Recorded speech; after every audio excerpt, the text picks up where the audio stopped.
نحمده ونصلي على رسوله الكريم اما بعد فاعوذ بالله من الشيطان الرجيم بسم الله الرحمن الرحيم رب اشرح لي صدري ويسر لي امري واحلل عقدة من لساني يفقهوا قولي۔ جنابت کے احکام۔ وجوب غسل کی حالت کو حالت جنابت کہتے ہیں۔ وجوب غسل یعنی جب غسل واجب ہو جاتا ہے تو اس حالت کو جنابت کہتے ہیں۔ جنابت کا لفظ جم سے، جم پہلو کو کہتے ہیں، بچنا۔ مندرجہ ذیل 4 حالتوں میں مسلمان مرد اور عورت پر غسل کرنا فرض ہو جاتا ہے۔ نمبر 1، جوش کے ساتھ منی خارج ہونے کے بعد، اس میں احتلام بھی داخل ہے، یعنی کوئی ایسا خواب آئے یا ویسے۔ نمبر 2، صحبت کے بعد یعنی سیکشول انٹرکورس کے بعد۔ نمبر 3، حیض کے بعد۔ نمبر 4، نفاس کے بعد یعنی بچے کی پیدائش کے بعد۔ اس میں یاد رکھیے کہ بہت سے لوگ پوچھتے ہیں کہ اگر خواتین انٹرنل چیک اپ کرواتی ہیں تو کیا اس سے غسل واجب ہوتا؟ تو کوئی غسل واجب نہیں ہوتا جب تک کہ ان 4 چیزوں میں سے کوئی چیز نہ ہو۔ صرف منی خارج ہونے سے بات نہیں، بلکہ جوش کے ساتھ منی خارج ہونے کے بعد غسل واجب ہوتا ہے۔ صحبت اور غسل جنابت۔ صحابہ کرام رضی اللہ عنہم کے درمیان غسل جنابت کا ایک مسئلہ زیر بحث آیا۔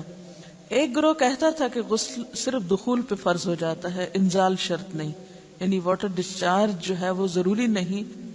دوسرا گروہ بیان کرتا تھا کہ وجوب غسل کے لیے دخول کے ساتھ انزال بھی شرط ہے۔ یہ طویل مباحثہ کسی فیصلہ کن صورت پر منتج نہ ہوا۔ آخر قرار پایا کہ ام المومنین حضرت عائشہ رضی اللہ عنہا سے دریافت کیا جائے۔ حضرت عائشہ نے کہا کہ رسول اللہ صلی اللہ علیہ وسلم نے فرمایا، اذا جلس بین شعبها الاربع ومس الختان الختان فقد وجب الغسل۔ جب مرد عورت کی 4 شاخوں کے درمیان بیٹھ جائے اور اس کا محل ختنہ عورت کے محل ختنہ کے ساتھ مس کرے تو غسل واجب ہو جاتا ہے۔ تو مسئلہ یہ ثابت ہوا کہ صرف دخول پر ہی مرد اور عورت جنبی ہو جاتے ہیں اور ان پہ غسل واجب ہو جاتا ہے، انزال یعنی منی کا نکلنا شرط نہیں۔ رسول اللہ صلی اللہ علیہ وسلم نے فرمایا، جب تم عورت کی 4 شاخوں کے درمیان بیٹھ کر صحبت کرو تو تم پر غسل واجب ہو گیا، اگرچہ منی نہ نکلے۔ عورت کو بھی احتلام ہوتا ہے۔ ام المومنین حضرت سلمہ رضی اللہ عنہا روایت کرتی ہیں کہ حضرت ام سلیم نے رسول اللہ صلی اللہ علیہ وسلم سے کہا، اے اللہ کے رسول، یقیناً اللہ حق سے نہیں شرماتا۔ یعنی حق بات اور ایک ضروری بات جو ہے اس کو واضح کرنا ضروری ہوتا ہے، اور اس معاملے میں شرم سے کام نہیں لینا چاہیے، کہیں ایسا نہ ہو کہ انسان انجانے میں غلط کام کرتا رہے۔ تو یہ کہہ کر انہوں نے مسئلہ پوچھا، کیا عورت پر غسل ہے جبکہ اس کو احتلام ہو؟ آپ نے فرمایا ہاں، لیکن جب پانی کا نشان دیکھے یعنی منی دیکھے۔ اس پر حضرت ام سلمہ نے شرم سے منہ چھپا لیا اور عرض کیا، اے اللہ کے رسول، کیا عورت کو بھی احتلام ہوتا ہے؟ آپ نے فرمایا ہاں ہوتا ہے، تیرا داہنا ہاتھ خاک آلود ہو۔ یعنی یہ ایک پیار کی ڈانٹ تھی، اور اس میں ہو سکتا ہے کہ مزاج کا فرق ہو، بعض خواتین کے ساتھ ایسا نہ ہو اور بعض کے ساتھ ایسا ہو، لیکن اس میں جو اصل چیز ہے وہ ایکسیسو واٹر ڈسچارج ہے۔ اس میں کہیں ایسا نہ ہو کہ لیکوریا وغیرہ کے ساتھ اس کو ریلیٹ کر دیا جائے۔ دونوں چیزوں میں فرق ہے۔ اور احتلام جو ہے وہ سوتے وقت ہوتا ہے، یعنی سو کر اٹھنے پر اگر انسان اپنے کپڑوں پر زیادہ ڈسچارج دیکھے، خواہ کوئی خواب یا کوئی فیلنگ یاد نہ بھی ہو، تو پھر غسل کرنا ضروری۔ معلوم ہوا کہ عورت یا مرد نیند سے اٹھ کر اگر تری یعنی نشان منی دیکھیں تو یہ احتلام کی علامت ہے، لہذا ان پر غسل کرنا فرض ہو جاتا ہے۔ اور اگر احتلام کی کیفیت انہیں یاد ہو لیکن نشان نہ پائیں، یعنی خواب یاد ہے لیکن کوئی سامنے علامت نہیں، تو غسل فرض نہیں ہوگا۔ ایسی صورت میں شک کی ضرورت نہیں ہے کہ نہیں میں نے خواب دیکھا اور مجھے خواب بالکل صحیح یاد ہے تو مجھے نہانا چاہیے۔ نہیں، محض خواب پر نہیں نہایا جائے گا جب تک کہ فزیکلی کوئی ایسی چیز سامنے دیکھی نہ جائے۔ جنبی کے بالوں کا مسئلہ۔ حضرت ام سلمہ روایت کرتی ہیں کہ میں نے کہا، اے اللہ کے رسول صلی اللہ علیہ وسلم، میں اپنے سر کے بال خوب مضبوط گوندتی ہوں، کیا میں انہیں غسل جنابت کے وقت کھولا کروں؟ آپ نے فرمایا، ان کا کھولنا ضروری نہیں، تیرے لیے یہی کافی ہے کہ 3 لپ پانی اپنے سر پر ڈالے، پھر اپنے سارے بدن پر پانی بہائے، پس تو پاک ہو جائے گی۔ یعنی بالوں کی جڑیں بھیگنا، سکن بھیگنا ضروری ہے، سارے بال کھولنا ضروری نہیں ہے۔ جنبی کے بالوں کا مسئلہ، حضرت عائشہ کو خبر ملی کہ حضرت عبداللہ ابن عمرو عورتوں کو غسل جنابت کے لیے بال کھولنے کا حکم دیتے ہیں۔ فرمانے لگی ابن عمرو پر تعجب ہے، انہوں نے عورتوں کو تکلیف میں ڈال دیا، وہ انہیں سر منڈوانے کا حکم کیوں نہیں دے دیتے؟ یہ حضرت عائشہ کی ڈانٹ تھی، یعنی وہ یہ تو کہہ رہے کہ عورتیں بال کھول کھول کے نہائیں، تو وہ پھر سیدھا یہی کہیں کہ عورتیں بال منڈوا لیں۔ میں اور رسول اللہ صلی اللہ علیہ وسلم ایک ہی برتن میں غسل کرتے، اور میں اپنے بال کھولے بغیر سر پر 3 چلو سے زیادہ پانی نہیں ڈالتی تھی۔ معلوم ہوا کہ غسل جنابت کے لیے بال کھولنے کی ضرورت نہیں، مگر یہ حکم صرف غسل جنابت کا ہے، غسل حیض کے لیے بالوں کا کھولنا ضروری ہے، کیونکہ وہ مہینے میں ایک دفعہ ہے۔ حضرت عائشہ سے روایت ہے کہ انہیں رسول اللہ صلی اللہ علیہ وسلم نے غسل حیض کے لیے فرمایا اپنے بال کھولو اور غسل کرو۔ اس میں آپ دیکھیے کہ دونوں چیزوں میں فرق کیوں ہے، دونوں کی نوعیت فرق ہے، اور حیض جو ہے وہ ایک نجاست کی کیفیت بھی ہے نا، قل هو اذی، تو اس کے بعد نہانا اور نہا کر خوشبو لگانا خاص طور پر اس کا سارا حکم آتا ہے، لیکن غسل جنابت میں نجاست کی وہ کیفیت نہیں ہے، یعنی حیض کا خون اور منی جو ہے ان دونوں کے حکم میں بھی فرق ہے، ٹھیک ہے نا۔ بعض علماء کے خیال میں جو منی ہے اٹ سیلف وہ ناپاک چیز نہیں ہے، اگر کسی کپڑے وغیرہ کو لگ گئی تو وہ کپڑا ناپاک نہیں، اگر اس کو خشک ہونے پر کھرچ کے صاف کر دیا جائے تو کپڑا صاف ہو جائے گا۔ لیکن خون حیض پر آپ صلی اللہ علیہ وسلم کیا فرمایا، چٹکیوں سے مل مل کے اس کو صاف کر کے دھوئے، تو ان دونوں میں بھی فرق ہے، لہٰذا ان دونوں کے بعد نہانے کے حکم میں بھی فرق ہے، ایک میں بال کھولے جائیں گے اور بال بھی دھوئے جائیں گے اور بالوں کی جڑیں بھی دھوئی جائیں گی، جبکہ دوسرے عام غسل جنابت میں بال کھولنا اور پورے بال دھونا شرط نہیں۔ بہت سی بچیاں ایسی جن کی شادی ہوتی ہے اور اس کے بعد انہیں ان مسائل کا پتہ نہیں ہوتا، یا تو پھر شرم کے بارے نہاتی نہیں، یا نہاتی ہیں تو پھر وہ پورے بال دھو دھو کے سکھانے میں اور ان چیزوں میں اتنا وقت ضائع کر دیتی ہیں کہ پھر بعضوں کا شوہر کی نافرمانی اور آپس کے تعلقات میں ٹینشن، لوگوں کا خوف۔ تو اگر دین کا صحیح مسئلہ پتا ہو تو انسان ان تمام مشقتوں سے بچ جاتا ہے اور ایک نارمل روٹین کی لائف گزار سکتا ہے۔ تو اس میں کیا، صرف 3 کپ پانی، 3 لپ پانی، یعنی 3 دفعہ کیوں کہ اگر ایک دفعہ ڈالنے سے پوری طرح نہیں بھیگا، آپ یہ بھی کر سکتے ٹیپ کے آگے سر کر کے تو ساری اسکن جو ہے سر کی اس کو آپ گیلا کر لیں، پیچھے سے بال جو ہیں اگر لمبے ہیں تو ان کو ایک طرف کر دیں تاکہ پورے بال نہ دھونے پڑے، نہ سکھانے پڑے اور نہ خشک کرنے پڑے، اور باقی جسم پہ پانی بہا لیں۔ دوسری صورت یہ ہے کہ مگ میں پانی لے کے تو اس کو آپ تھوڑا تھوڑا کر کے پورے کو ایک دفعہ کریں، پھر اس کے بعد دوبارہ کریں اور تیسری دفعہ رول کر کے بالوں کو پیچھے سے شاور کیپ ڈال لیں اور باقی جسم پھر دھو لیں۔ شاور کیپ سے کیا ہوتا ہے عام طور پر کہ پیچھے کے جو سارے لمبے بال ہیں پھر وہ نیچے گر کے گیلے نہیں ہوتے، وہ آپ کے سر پہ ہی ٹک جاتے ہیں۔ تو سر کی اسکن دھوئیں اور بالوں کو جوڑے کی شکل میں باندھ کے اوپر شاور کیپ پہن کے پھر باقی جسم کو اچھی طرح دھو لیں۔ تو اس میں آپ دیکھیں کہ جب بالکل سر کے سکن کا حصہ ہی تار ہوگا، اور یہ 3 دفعہ کرنا ہوگا، ایک دفعہ سے نہیں کام چلے گا، 3 دفعہ کرنا تاکہ کوئی بھی بال برابر جگہ سکن کی خشک نہ رہ جائے۔ تو اس سے کیا ہوگا کہ جتنا کم بال گیلے ہوں گے اتنے کم دیر میں ان کو خشک بھی کیا جا سکتا ہے اور کسی بھی مشقت کے بغیر انسان نماز پڑھ سکتا ہے۔ جنبی سے میل جول اور مسافہ جائز ہے۔ حضرت ابو ہریرہ روایت کرتے ہیں کہ ایک دن بحالت جنابت میں نے رسول اللہ صلی اللہ علیہ وسلم سے ملاقات کی، آپ نے میرا ہاتھ پکڑا اور میں آپ کے ساتھ ہو لیا، آپ ایک جگہ بیٹھ گئے اور میں چپکے سے نکل گیا، گھر جا کر غسل کیا، پھر واپس آیا، آپ ابھی بیٹھے ہوئے تھے، آپ نے پوچھا اے ابو ہریرہ تو کہاں گیا تھا؟ میں نے سارا حال کہہ سنایا تو آپ نے فرمایا سبحان اللہ، تحقیق مومن ناپاک نہیں ہوتا۔ نبی صلی اللہ علیہ وسلم کا یہ فرمان کہ مومن ناپاک نہیں ہوتا، اس کا مطلب یہ ہے کہ مومن حقیقتاً نجس اور پلید نہیں ہوتا۔ جنابت حکمی نجاست ہے، حسی نہیں، یعنی نجاست کے حکم میں ہے لیکن بظاہر وہ کوئی ناپاک ہونے والی بات نہیں، یعنی شریعت نے مصلحت کی بنا پر ایک حالت میں حکماً اس پر غسل واجب کیا ہے، بس جنبی کے ساتھ ملنا جلنا اٹھنا بیٹھنا اختلاط ارتباط کھانا پینا سب جائز ہے۔ یہاں یہ بات یاد رہے کہ بعض اوقات ایسا بھی ہوتا ہے کہ انسان حالت جنابت میں ہوتا ہے، تو ہمارے ہاتھ اس میں اتنے زیادہ بچیوں کو ڈرایا جاتا ہے کہ ایک قدم بھی اٹھایا تو معلوم نہیں کیا قیامت آ جائے گی اور تم کمرے سے نکل ہی نہیں سکتے جب تک کہ پاک نہ ہو۔ تو بعض اوقات حالات کا تقاضا ایسا ہوتا ہے کہ جس میں انسان کو کچھ ضروری کام نپٹانے پڑتے ہیں، بعض اوقات جیسے بچوں کو اسکول چھوڑنا ہے یا ان کو ناشتہ بنا کے دینا ہے یا کچھ، تو پھر دو ایکسٹریم پہ لوگ چلے جاتے ہیں، یا تو پرواہ نہیں کرتے پاک ناپاک ہونے کی، یا یہ ہے کہ وہ اس چیز کو اتنا ایشو بنا لیتے ہیں کہ باقی سارے کام ان کے متاثر ہو کے رہ جاتے ہیں۔ تو اس چیز کو اپنی حدود میں رکھ کے لائٹلی لینا چاہیے، جو فریضہ ادا کرنا وہ کر لے اور باقی چیزیں جو ہیں ان کو ایشو نہ بنایا جائے۔ یعنی اگر کسی وقت مجبوراً تھوڑی دیر کے لیے گھر سے بھی نکلنا پڑ جائے، جیسے حضرت ابو ہریرہ باہر نکلے ہوئے تھے، تو اس میں بھی حرج نہیں ہے۔ اس کا یہ مطلب نہیں کہ آپ ٹال مٹول کر کے تو دن بھر کی نمازیں گنوائیں، یہ صرف رخصت کی بات ہے یا کیا کر سکتے ہیں آپ اس کی بات ہے۔ اس کا یہ مطلب نہیں کہ یہ ایک عادت یا ایک روٹین بنا لی جائے ناپاک رہنے کی۔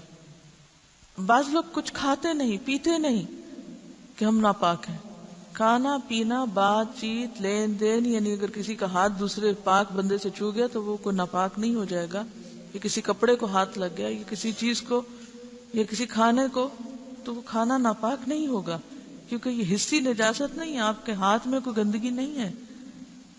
اگر اس حالت میں کبھی آٹا گوندنا پڑ جائے یا کوئی پیڑا یا روٹی بنانی پڑ جائے، اور دیکھیے کہ بعض اوقات بچے چھوٹے ہیں رو رہے ہیں، ان کو کھانا چاہیے، اور آپ کہیں روتے رہیں جو روتے ہیں، میں تو ناپاک ہوں اس لیے میں تو کوئی کام نہیں کر رہی، تو یہ ایک دوسری ایکسٹریم ہوگی، ایسا کرنا درست نہیں۔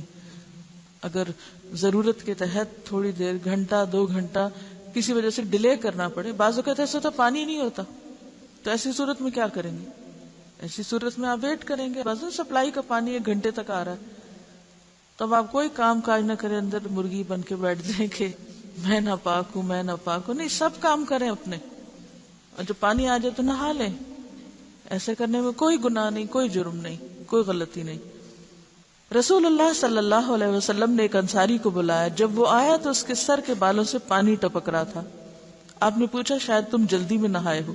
اس نے کہا ہاں اے اللہ کے رسول۔ آپ نے فرمایا حالت جنابت میں اگر کسی سے فوری ملنا ہو اور نہانے میں دیر لگے تو وضو کرنا ہی کافی۔ حضرت عمر نے آپ سے پوچھا میں رات کو جنبی ہوتا ہوں تو کیا کروں؟ آپ نے فرمایا کہ تم اپنے ذکر کو دھو ڈالو اور وضو کرو اور سو جاؤ۔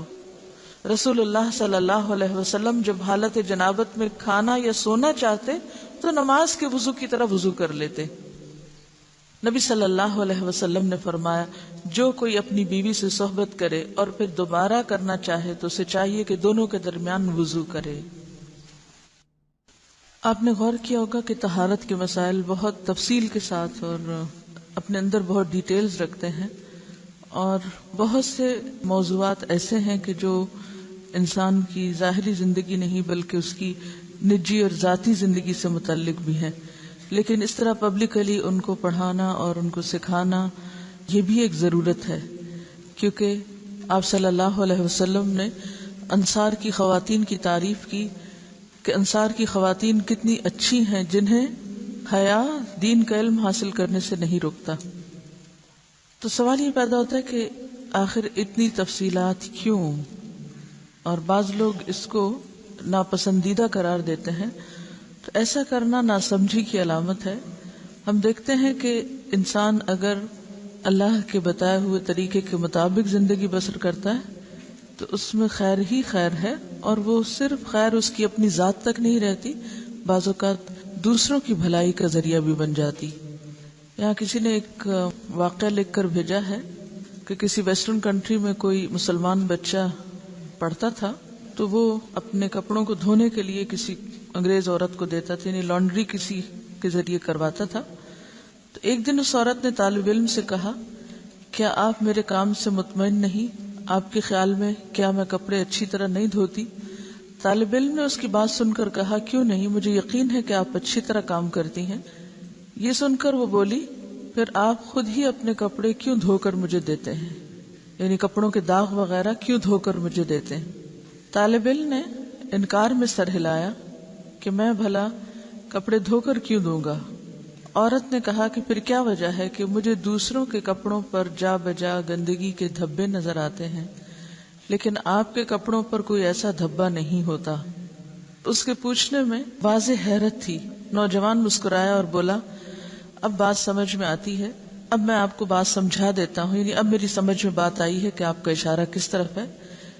میں مسلمان ہوں، میرا دین مجھے پاک صاف رہنے کا حکم دیتا ہے، میری شلوار یا پینٹ وغیرہ پر پیشاب کا چھینٹا بھی لگ جائے تو میں نماز نہیں پڑھ سکتا، لہٰذا اگر کوئی ایسی چیز ہو تو مجھے اسے خود دھونا پڑتا ہے اور اسے دھو کر پاک کرتا ہوں، لہٰذا جب میں کپڑے اتارتا ہوں تو یہ کپڑے پاک اور صاف ہوتے ہیں، یعنی داغ دھبوں سے محفوظ ہوتے ہیں۔ تو اس نے حیرت سے پوچھا کہ تمہارا دین اتنی چھوٹی چھوٹی باتوں کی بھی تعلیم دیتا ہے؟ نوجوان نے کہا، ہاں، ہمارے رسول صلی اللہ علیہ وسلم نے ہمیں یہ حکم دیا ہے کہ ہم جب بیت الخلاء میں جائیں تو دعا پڑھیں، جب باہر آئیں تو دعا پڑھیں، کپڑے پہنوں تو دعا پڑھوں، کھانا کھا کر فارغ ہو کر گھر سے نکلتے وقت، سوتے جاگتے وقت، زندگی کے ہر کام یا ہر موقع پر ہمارے رسول نے ہمیں دعائیں سکھائی ہیں۔ اور اس کے ساتھ ہی یہ کہ ان تمام باتوں کے ادب آداب بھی سکھائے ہیں۔ تو اس انگریز عورت کو وہ باتیں بہت دلکش اور حیران کن محسوس ہوئیں، اور کچھ دن تک وہ اس طالب علم کی عادات کا مزید جائزہ لیتی رہی اور بالآخر اسلام اس کے دل میں گھر کر گیا اور وہ مسلمان ہو گئی، اور اس کے بعد اس نے اپنے گھر کے دوسرے افراد کو بھی مسلمان کیا، اسے ایک خاتون نے۔ تو بات یہ کہ بات تو چھوٹی سی ہے لیکن ایک بہت بڑا فرق ڈال دیتی ہے۔ لیکن افسوس یہ کہ آج مسلمان ہی یہ آداب اور اخلاق بھول گئے، کیونکہ بہت سے مواقع پر ایسا بھی ہوا ہے ہمارے ساتھ کہ جب ہم نے الوداع میں پرانے کپڑے مختلف، جیسے سیلاب آ گیا یا زلزلہ آ گیا یا کچھ، تو اس موقع پر نئے پرانے سب مٹیریلز جب اکٹھے کیے گئے تو بلیو بھی بعض اوقات کپڑوں پر خون کے دھبے، گندے داغ اور نجاست وغیرہ بھی لگی ہوئی پائی گئی، جسے دیکھ کر بے انتہا افسوس ہوا کہ ایک مسلمان لڑکی جو بالغ ہو چکی ہے، اس کو اس کی ماں نے یہ ادب نہیں سکھایا، یہ طریقہ نہیں سکھایا کہ لباس کو صاف کیسے رکھتے ہیں۔ بھلے آپ کو کپڑا کسی سے بھی دھلوانا ہو یا آپ کو دوبارہ نہیں پہننا یا آپ کسی غریب کو دے رہے ہیں، مسلمان کا تو لباس اتارتے وقت بھی طریقہ یہ ہوتا ہے کہ جب وہ اتارے تو ایسے ہی اتارے کہ جیسے وہ نجاست سے صاف ہے۔ تو بعض اوقات ہم غفلت میں ایسی حرکتیں کرتے رہتے ہیں، اور اس کا غلط امپریشن نہ صرف یہ کہ اپنے گھر والوں پر، اپنے قریبی لوگوں پر، بلکہ دوسرے ادیان والوں تک بھی اس کا دائرہ بعض اوقات پھیل جاتا ہے۔ تو ان معاملات میں جو بظاہر لوگوں کی نگاہوں سے چھپے ہوئے ہیں، ہمیں اپنی باطنی زندگی میں، نجی زندگی میں، داخلی زندگی میں، پرائیویٹ لائف میں بھی اللہ کے تقوی کا ثبوت دینا ہے اور ان تمام چیزوں کا خیال رکھنا ہے۔ حائضہ سے صحبت کرنے کی ممانعت۔ حیض کی حالت میں عورت سے مجامت کرنا سخت گناہ ہے۔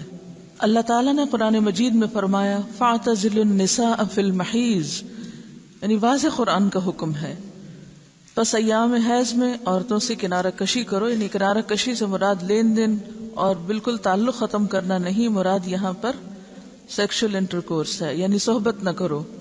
اگر کوئی اس گناہ کا مرتکب ہو جائے تو اس کی بابت نبی صلی اللہ علیہ وسلم نے فرمایا، جو شخص بحالت حیض اپنی عورت سے صحبت کرے تو اسے چاہیے کہ نصف دینار صدقہ کرے۔ دینار 4.5 ماشے سونے کا ہوتا ہے، تو نصف دینار 2.25 ماشے سونا ہوا۔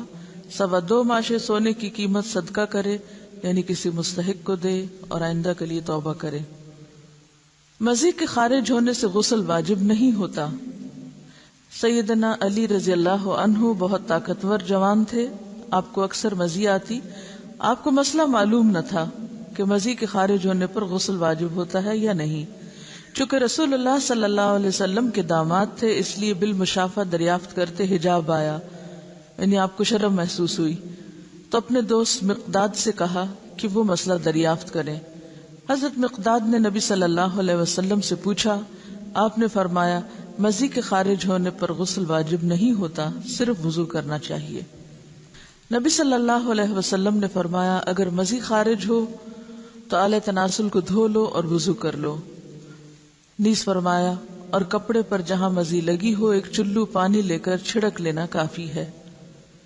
اب اس میں یہ جو مختلف ٹرمز استعمال ہو رہی ہیں ان میں فرق کیا ہے، یعنی مزی اور منی کا فرق کیا ہے؟ مزی اس چپکتے ہوئے لیسدار پانی کو کہتے ہیں جو شہوت کے وقت ذکر کے سرے پر نمودار ہوتا ہے، یعنی کہ جو اچھل کر نہیں نکلتا بلکہ ویسے ہی ویٹنس ہوتی. اور منی عضو مخصوص سے لذت اور جوش کے ساتھ ٹپک کر خارج ہونے والا سفید مادہ ہوتا ہے جس سے انسان پیدا ہوتا ہے. اس کے خروج سے آدمی پر غسل فرض ہو جاتا ہے. ودی وہ گاڑھا سفید پانی جو پیشاب سے قبل یا بعد خارج ہوتا ہے، اس کے نکلنے پر غسل کرنا ضروری نہیں. یہ اسی طرح لیکوریا بھی اس میں آ جاتا ہے. جن عورتوں کو سفید رطوبت یعنی لیکوریا کی شکایت ہوتی ہے اس سے بھی غسل لازم نہیں ہوتا، حسب معمول نمازیں ادا کرنی چاہیے. لیکوریا کا جو سیکریشن ہے اگر وہ کپڑے پر لگ جائے تو اسی طرح چلو بھر پانی سے اس کو صاف کر لینا چاہیے. حائضہ کو چھونا اور اس کے ساتھ کھانا جائز ہے. حضرت انس رضی اللہ عنہ روایت کرتے ہیں کہ جب عورت حیض سے ہوتی تو یہودی اس کے ساتھ کھاتے پیتے نہیں تھے، تو رسول اللہ صلی اللہ علیہ وسلم نے فرمایا حائضہ سے ہر کام کرو سوائے جماع کے، یعنی حائضہ سے کھانا پینا، اٹھنا بیٹھنا، ملنا جلنا، اسے چھونا، بوس و کنار وغیرہ سب جائز ہے سوائے مجامت کے. حضرت عائشہ روایت کرتی ہیں کہ رسول اللہ صلی اللہ علیہ وسلم مجھے حالت حیض میں ازار باندھنے کا حکم دیتے سو میں ازار باندھتی. آپ مجھے گلے لگاتے اور میں حیض والی ہوتی. حضرت عائشہ سے روایت ہے کہ نبی صلی اللہ علیہ وسلم نے مسجد میں اپنی اعتکاف گاہ سے مجھے بوریا پکڑانے کا حکم دیا. رگ، بوریا کیا ہوتا؟ رگ، یعنی کپڑے کا پیس، یہ جے نماز جیسے ہوتی. میں نے کہا میں حائضہ ہوں. آپ نے فرمایا تیرا حیض تیرے ہاتھ میں نہیں ہے. اور اس حدیث سے لا علمی کی بنا پر آج تک لوگ تسبیح کو ہاتھ نہیں لگانا، جے نماز کو ہاتھ نہیں لگانا، جے نماز پہ بیٹھنا نہیں، اور اگر حالت حیض میں کوئی کپڑے پہنے تو دوبارہ نہیں پہن کے نماز ان میں پڑھنی، یا یہ کہ بستر کی چادریں وغیرہ دھونا ہے، یا اور بہت سے تردد کیے جاتے ہیں. تو یہ سب خود ساختہ باتیں ہیں، ان کی کچھ حقیقت نہیں. حضرت عائشہ سے روایت ہے کہ نبی صلی اللہ علیہ وسلم میری گود کو تکیہ بنا کر قرآن حکیم کی تلاوت کرتے تھے حالانکہ میں حائضہ ہوتی. اب یہاں بھی آپ دیکھیے بہت سی خواتین پوچھتی ہیں کہ کیا ہم اس حالت میں قرآن کی مجلس میں شریک ہو سکتے ہیں یا نہیں، وہاں بیٹھ سکتے ہیں یا نہیں. تو آپ دیکھیے کہ آپ صلی اللہ علیہ وسلم حضرت عائشہ کی گود میں سر رکھ کے قرآن پڑھتے جبکہ حضرت عائشہ حیض سے ہوتی. حائضہ کے قرآن پڑھنے کی کراہت. اب حائضہ خود کیا کرے؟ کیا قرآن پڑھ سکتی ہے یا نہیں؟ ذکر کر سکتی ہے یا نہیں؟ حالت جنابت اور حیض میں قرآن حکیم کی تلاوت کے حرام ہونے کے بارے میں کوئی صحیح حدیث نہیں ہے، یعنی حرام نہیں ہے پڑھنا، مگر ان حالتوں میں مکروہ ضرور ہے، یعنی پسندیدہ نہیں ہے کہ انسان تلاوت کی غرض سے صبح بیٹھ کر قرآن پاک کی کچھ آیات پڑھے. ہاں اگر کوئی تعلیم حاصل کرنے کے لیے، سیکھنے کے لیے کچھ پڑھ رہا ہے تو اس کی رخصت ہے. مہاجر بن قنفس سے مروی ہے کہ رسول اللہ صلی اللہ علیہ وسلم کو بحالت پیشاب کسی نے سلام کیا تو آپ نے جواب نہ دیا. فراغت کے بعد آپ نے وضو کیا اور فرمایا میں نے مناسب نہ سمجھا کہ طہارت کے بغیر سلام کا جواب دوں. اس کا یہ مطلب نہیں کہ طہارت کے بغیر کہ جب اگر کسی نے وضو نہیں کیا ہو تو وہ سلام کا جواب نہ دے، یا اگر آپ بے وضو کوئی آپ کو سلام کرے تو آپ جواب نہ دے کہ میرا وضو نہیں ہے. اس سے مراد یہ کہ عین اس حالت میں کہ جب انسان ٹوائلٹ میں بیٹھا ہوا ہو اور اس کے جسم سے کچھ نکل رہا ہو اور کوئی سلام کرے اور وہ ساتھ ہی سلام کا جواب دینا شروع کر دے تو اس حالت میں دینا جائز ہے. اب حیض کی بھی کنڈیشن ایسی ہوتی ہے نا کہ مسلسل بعض اوقات کچھ سیکریشن ہوتی رہتی ہے، تو ایسی صورت میں اگر انسان عبادت کی غرض سے تلاوت کر رہا ہے تو یہ درست نہیں. ہاں تعلیم کی غرض سے اس کی اجازت موجود ہے کیونکہ حرام بہرحال نہیں ہے. جب حدث اصغر کی حالت میں سلام کا جواب دینا مکروہ ہوا تو جنبی کا قرآن کی تلاوت کرنا بالاولا یعنی زیادہ مکروہ ہوا. البتہ باقی اذکار کی بابت امام نووی فرماتے ہیں جنبی کے لیے تسبیح اور تحمید، تکبیر اور دیگر دعائیں اور اذکار بالاجماع جائز ہیں، یعنی صبح و شام کی دعائیں ہیں یا گھر سے نکلنے کی یا داخل ہونے کی یا جتنے بھی ذکر اذکار کی قسمیں ہیں، یہ ساری کی ساری بالاجماع جائز ہیں کہ انسان اٹھتے بیٹھتے چلتے پھرتے یہ سب پڑھ سکتا ہے، خواہ حالت جنابت میں ہو یا پھر حیض میں۔ اس کی دلیل حضرت عائشہ کی حدیث ہے، آپ فرماتی ہیں میں ایام حج میں حائضہ ہو گئی تو رسول اللہ صلی اللہ علیہ وسلم نے فرمایا بیت اللہ کے طواف کے علاوہ باقی ہر وہ کام کرو جو حاجی کرتا ہے۔ تو اس کا کیا مطلب تھا؟ یعنی حالت حیض میں ہر وہ کام کرو جو حاجی کر رہے ہیں سوائے طواف کے، اور نماز تو ویسے ہی انڈرسٹوڈ تھی کہ اس حالت میں نہیں پڑھنا۔ تو اس سے کیا پتہ چلتا ہے حاجی باقی کیا کام کرتے ہیں؟ ذکر کرتے ہیں، ذکر اذکار دعائیں مانگتے ہیں۔ اور بہت سی خواتین حج پہ جاتے ہوئے کیا ہم ٹیبلٹس لے لیں، کیا ہم، تو یہ فطرت کے نظام میں مداخلت ہے۔ جب رخصت ہے سب دعائیں وغیرہ آپ پڑھ سکتے، صرف طواف نہیں کر سکتے تو پاک ہو کے کر لیں، لیکن کوئی بھی ان نیچرل طریقہ اختیار نہ کریں کہ جس سے آپ کا جسم بوجھل ہو جائے، آپ سست ہو جائیں اور آپ دعائیں مانگنے کے بھی قابل نہ ہو۔ کیونکہ بہت سی خواتین ایسی ہوتی ہیں کہ جب ان کے سسٹم میں کوئی بھی گڑبڑ ہوتی ہے تو پھر وہ مینٹلی، ایموشنلی، فزیکلی ہر لحاظ سے تھک جاتی ہیں۔ تو بجائے اس کے کہ آپ سارا حج کا عرصہ ایک کربناک کیفیت میں گزاریں جس میں آپ کی کسی عبادت میں کوئی خشوع نہ ہو، تو بہتر ہے کہ جو چیز اللہ نے لکھ دی ہے وہ اپنے وقت پر ہو، اس دوران صرف طواف سے اجتناب کیا جائے اور باقی سب کام، ذکر اذکار، جو بھی رمی کرنا ہے، وقوف عرفات ہے، سب کچھ اپنے طریقے کے مطابق کیا چلا جاتا رہے۔ پہلے سعی کا علاقہ جو تھا، سعی کی اجازت تھی، لیکن اب سعی بھی مسجد میں آ گئی، مسعی بھی مسجد میں آ گئی، تو جہاں سے مسجد شروع ہوئی وہاں سے داخلہ بند ہو گیا، الا عابری سبیل، کہ کوئی آپ کو گزرنے کی ضرورت پیش آئی، اندر کوئی بیٹھا ہوا اس کو بلانا ہے تو وہ گزر کے دے کے واپس آ جائے، بیٹھے نہیں، گزرنے کی اجازت ہوتی ہے مسجد۔ حضرت ام عطیہ رضی اللہ عنہا فرماتی ہیں کہ رسول اللہ صلی اللہ علیہ وسلم نے حیض والی عورتوں کو بھی عید کے روز عیدگاہ جانے کا حکم دیا تاکہ وہ لوگوں کی تکبیروں کے ساتھ تکبیریں کہیں۔ تو تکبیر میں بھی کیا ہے؟ اللہ کا ذکر ہے، اور ان کی دعا کے ساتھ دعا کریں لیکن نماز نہ پڑھیں۔ تو جو چیز بصراحت ممنوع ہے وہ کیا ہے؟ نماز اور طواف، باقی کچھ بھی ممنوع نہیں، یعنی عبادات میں سے۔ حضرت عائشہ فرماتی ہیں کہ رسول اللہ صلی اللہ علیہ وسلم ہر حال میں اللہ کا ذکر کرتے تھے۔ ان احادیث سے ثابت ہوا کہ حائضہ اور جنبی ذکر اذکار کر سکتے ہیں، ٹھیک ہے۔ استحاضہ کا مسئلہ، استحاضہ وہ خون ہوتا ہے جو ایام حیض کے بعد خاکی یا زرد رنگ کا جاری ہوتا ہے۔ یہ ایک مرض ہے۔ جب عورت اپنے حیض کی عادت کے دن پورے کرے پھر اسے غسل کر کے نماز شروع کر دینی چاہیے۔ تو اس میں اصل حکم یا اصل بات کیا ہے؟ عادت۔ جتنے دن کسی کی عادت ہے اس عادت کے مطابق انسان نماز چھوڑے، یعنی اتنے دن کے لیے، اور بعد میں نہا کر نماز شروع کر دے، خواہ کوئی ڈسچارج ہو بھی تو، کیونکہ وہ خون حیض کا نہیں بلکہ استحاضہ کا ہے جو اس مخصوص مدت کے بعد آتا ہے۔ حضرت عائشہ سے روایت ہے کہ فاطمہ بنت ابی حبیش رضی اللہ عنہا رسول اللہ صلی اللہ علیہ وسلم کی خدمت میں حاضر ہوئیں اور عرض کیا، اے اللہ کے رسول، مجھے خون استحاضہ آتا ہے اور میں بوجہ خون استحاضہ پاک نہیں ہوتی، کیا میں نماز چھوڑ دوں؟ آپ نے فرمایا، نہیں، خون استحاضہ ایک اندرونی رگ سے بہتا ہے اور یہ خون حیض نہیں، بس جب تجھے حیض کا خون آئے تو نماز چھوڑ دے، اور جس وقت خون حیض بند ہو جائے اور استحاضہ شروع ہو تو اپنے استحاضہ کے خون کو دھو لو اور نماز پڑھو۔ تو حاصل کلام یہ ہے کہ مستحاضہ پاک عورت کی طرح ہے، ایام حیض کے بعد غسل کر کے نماز شروع کر دے۔ ہاں، یہ بہت ضروری ہے کہ ہر نماز کے لیے نیا وضو کرتی رہے۔ رسول اللہ صلی اللہ علیہ وسلم نے حضرت فاطمہ سے یہ بھی فرمایا، ہر نماز کے لیے وضو کر لیا کرو، یعنی ہر نماز کے لیے نہانے کی ضرورت نہیں، صرف وضو کافی ہے۔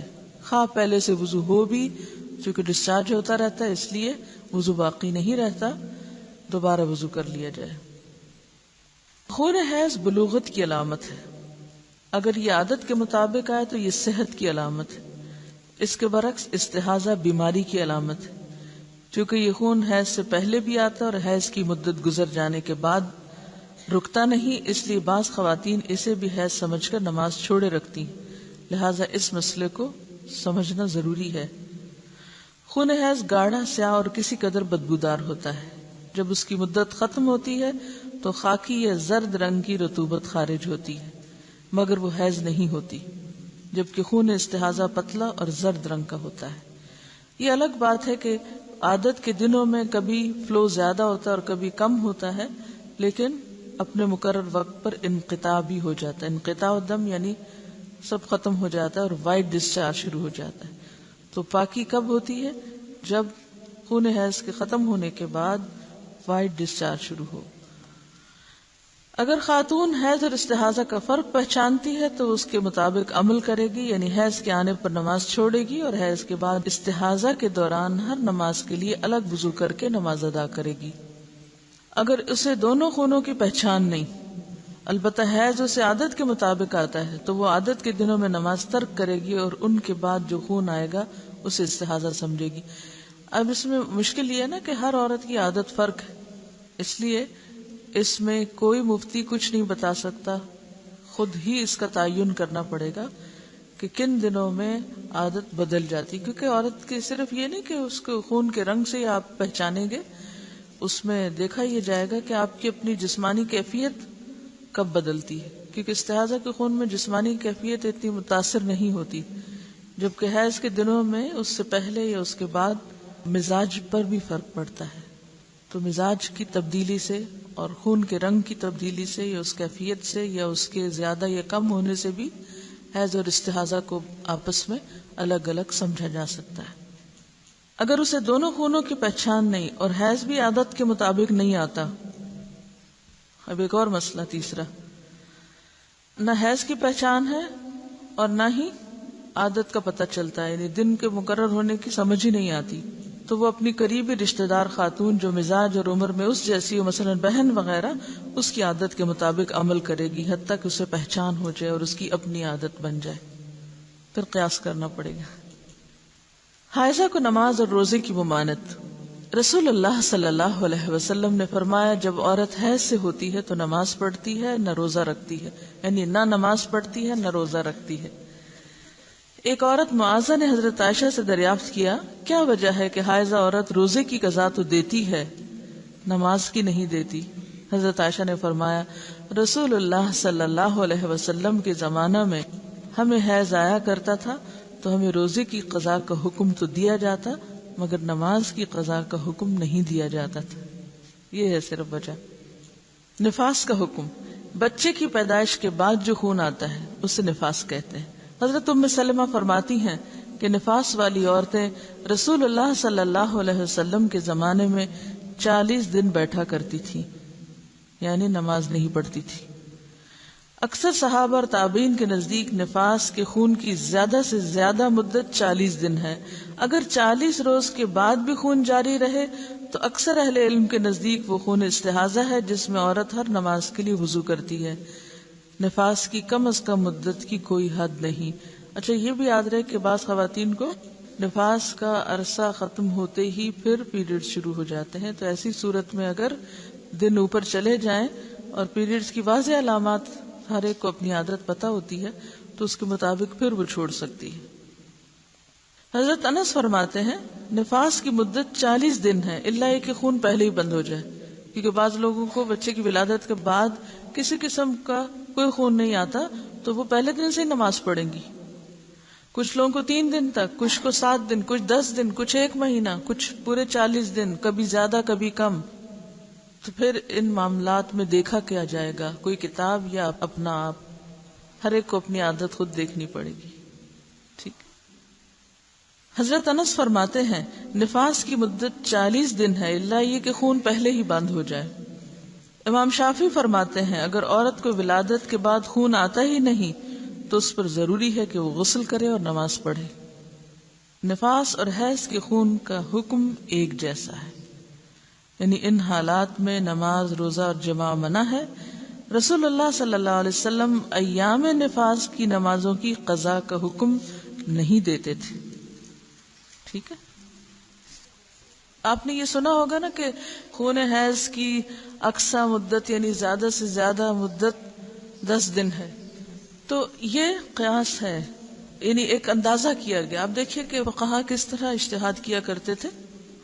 جب یہ مسئلہ سامنے آیا تو مختلف عورتوں کی عادت معلوم کرائی گی.